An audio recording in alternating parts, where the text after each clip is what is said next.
The economy with lower prices, more breathing room for middle-class families, an economy with good paying jobs you can raise a family on and just have, as I said, just a little bit of breathing room, whether you went to college or not. An economy that leads the world in technology and clean energy, and an economy that ends our dependence on foreign sources across the entire supply chain. And so this economy that works for the country from the bottom. Biden announced last week that the Education Department will cancel up to $10,000 of federal student loan debt for married and individual couples. Those borrowers who also received a Pell Grant while enrolled in college are eligible to receive up to $20,000 in forgiveness. The Biden administration has said that Congress previously granted the executive branch the authority to broadly cancel student loan debt in the event of a national emergency like the crisis. But canceling federal student loan debt so broadly is unprecedented and needs to be tested in court. Biden initially urged Congress to take action to cancel some student debt, but Democrats don't have the votes to pass legislation doing so.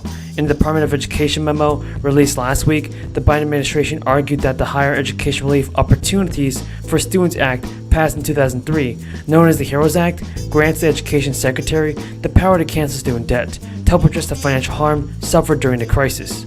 Now, awesome news everybody, gas prices are finally beginning to decrease. Huge developments are being made on the next stimulus package.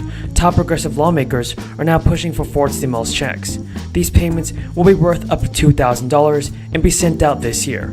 Here is the latest fourth stimulus check information on this. On Friday, the Bureau of Labor Statistics reported that the U.S. unemployment rate had ticked up to 3.7% in August, an increase that surprised economists who had expected to remain low at July's 3.5%. In our normal labor market, rising unemployment rate is a red flag, but even though today's labor market is far from normal, last month's rise in unemployment is actually an indication that the job market is normalizing. The main reasons unemployment ticked higher in August was because more people were working or actively looking for work. Labor force participation rose 0.3 of a percentage point to 62%, while still a full percentage point lower than its pre-crisis level in February 2020. The U.S. Secretary of Labor said in an interview with CNN, increasing the supply of available workers is positive for the economy, even if it does increase the official jobless rate. It's a sign that a lot more people are looking for work, which is a plus given the extraordinary lengths to which employers are going to recruit and retain workers in the labor market, with 11.2 million job openings. Even after increasing, unemployment is still very low by historical standards, which suggests that policymakers and lawmakers alike will have to stomach a higher rate of joblessness if they want inflation to moderate. Gas prices have now declined for 79 consecutive days amid falling global oil prices, sending the national average price per gallon to its lowest level since March. But some cities and states continue to even see prices above $4 a gallon. You are all here at a particularly challenging time for both passenger rail and freight rail in our country, but we have great promise for the future and investment. Amtrak is a central transportation provider for communities across the nation. From the Northeast Corridor to the Pacific Northwest, Amtrak connects rural and urban communities in an environmentally friendly way. Passenger rail burns 83% fewer greenhouse emissions than driving and up to 73% fewer emissions than flying. And Amtrak is facing historical challenges, but also opportunities, which can help Amtrak expand its services and help meet those passenger demands of the future. The railroad is still recovering from the COVID-19 pandemic, and its peak Amtrak ridership was down 97% due to COVID-19. Thankfully, ridership has significantly recovered from that point and is projected to be at 70% of pre-pandemic levels this year. However, Amtrak still struggles to restore routes where service was reduced during the pandemic. This includes the Amtrak Cascades route, which will have service partially restored from Seattle to Vancouver, British Columbia later this month, but it needs to be brought back to full pre-pandemic service levels. I can't tell you how important this is for the economy of our region. Additionally, the infrastructure law provided $66 billion investment in rail, with $22 billion going to Amtrak to purchase new rail cars and improve stations and upgrade tracks to enhance the passenger experience and improve reliability. Ensuring these funds are managed wisely will be the responsibility of Amtrak board nominees here today. Each nominee has a unique set of skills and experiences that will help guide Amtrak to meet the challenges of today and the future. The nominees before us today are Anthony Cochet. Am I saying that correct? Cochet, thank you, who has served on the Amtrak board since 2010 and is currently chair of the board. Mr. David Posey, who is former director of U.S. Access Board and will ensure Amtrak is meeting its responsibilities to provide quality service to people with disabilities.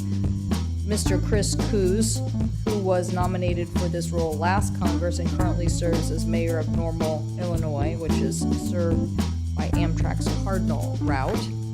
And Mr. Samuel Latham, who was the first African American to be elected to the president of the Delaware State AFL-CIO and currently serves on the board of the Delaware River Bay Authority, and Ms. Robert Weissman, who currently serves as the executive director of the Pennsylvania Housing Finance Agency. Lastly, Mr. Robert Primus has been renominated as the member of the Surface Transportation Board. This Surface Transportation Board provides critical roles in overseeing our freight rail industry, which is currently struggling with nationwide service issues caused by pandemic. Well, they have come down a fair amount, but we think valuation is still a risk for growth stocks. They're still trading at 24 times forward earnings.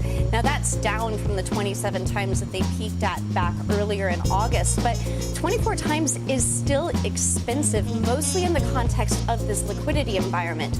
Given the fact that 10-year real yields are now at 75 basis points, that's more consistent with growth stocks trading near 20, 21 times, which implies more valuation depression that needs to happen. Implies also that you think rates are going to continue to go up. I mean, you've been maintaining the Fed is going to be more hawkish and have more resolve, I think, than some people have thought. Yeah, and the Fed is telling us that it's not just about getting to the point of restrictive policy, it's about keeping it there.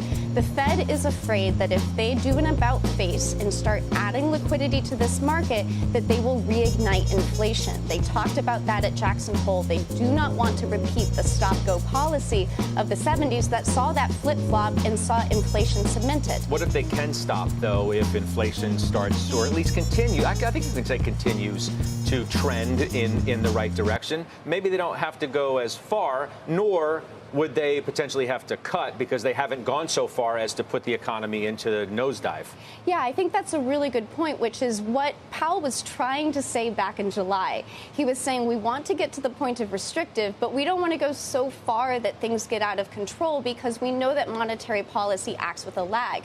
So then how does the market respond in that environment, I think, is the important point, which is that it's likely then that you would see the focus turn to earnings, meaning that valuations are driven by liquidity. They're driven by Fed policy. If the Fed's not easing policy, valuations can't sustainably rebound. Then we focus on the